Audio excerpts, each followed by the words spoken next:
have a really strong word for you today. It is about the Epic of Ryn, but there's more to it than that. So stick with it. You're going to see what I'm going to.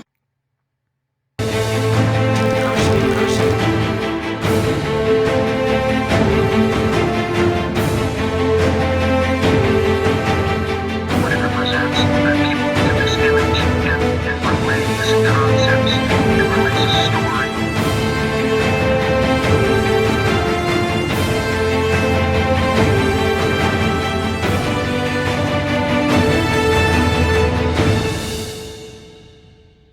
In the Epic of Ryn, one of the big themes is that Ryn does not know what is going on, and Ryn has to trust that what is going on serves a greater purpose.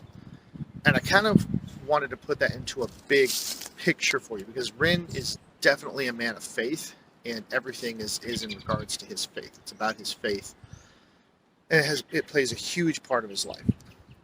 And he has to understand everything through the context of his faith, because his nation entrusted everything to Teoti.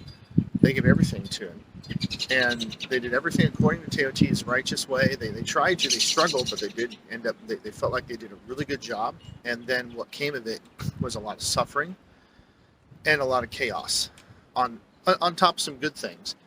But the big picture doesn't quite make sense, and he doesn't know why. It's just faith in absurdity. If I read this to you, tell me what you think it means, right? Well, don't tell me, it's on video. Think about what you think this means, right? We played the flute for you, and you did not dance. We sang a dirge, and you did not mourn. When I say that to you, what does it tell you? What do you think? What comes to your mind?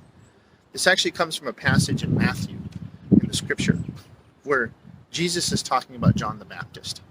And he's telling the people that John is the Elijah, if you can accept him. There are obviously those that will not accept it.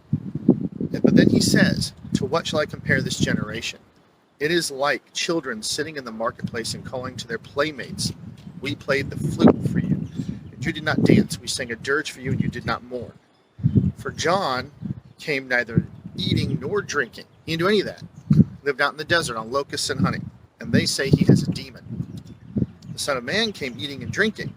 And they say, look at him, a glutton and a drunkard and a friend of tax collectors, sinners.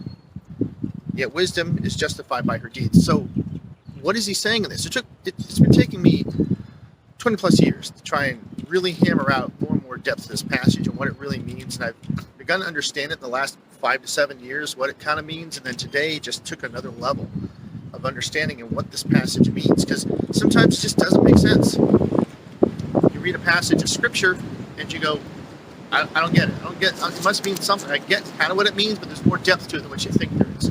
Always. So think about this. Think about kids sitting in the marketplace. All right? And they're sitting there with their playmates doing their thing. Kids. So they don't have anything to do with what's going on in the marketplace. They don't have anything to do with the sales. They don't have anything to do with people heckling, people needing food to survive, all the things that happen in the marketplace. Politics can happen in the marketplace. Big meetings can happen in the marketplace. Debts are reconciled. Everything happens in the marketplace in that day, right? It's a central meeting place. Everybody comes together. All this stuff takes place there. So they don't have any idea about any of this. They don't know what's going on. They don't have any control over it. They're a very small piece of this whole community. They're an important piece. They're a valuable piece. The kids are extremely valuable. But they don't know what's going on. This is all done way beyond their knowledge and understanding. And they're sitting there saying, we played the flute for you, and you did not dance, talking to everybody in the marketplace. And we sang a dirge, and you did not mourn. So they're talking as if we're playing a dirge, and these people, they're not mourning. What the heck? And they're offended by it. They're upset about it. And then we played a flute, and you did not dance. I know there's been some interesting commentary on this section, and I do understand that commentary. And there's some other meanings that can go in here.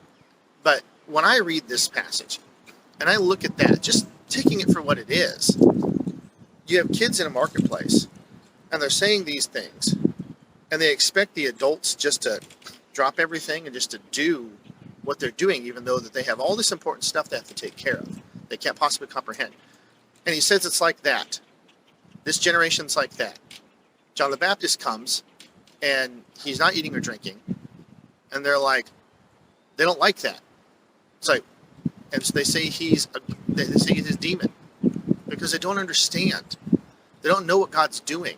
It's beyond their comprehension. And so they just fit him into a neat little category that they can understand, say he is a demon, right?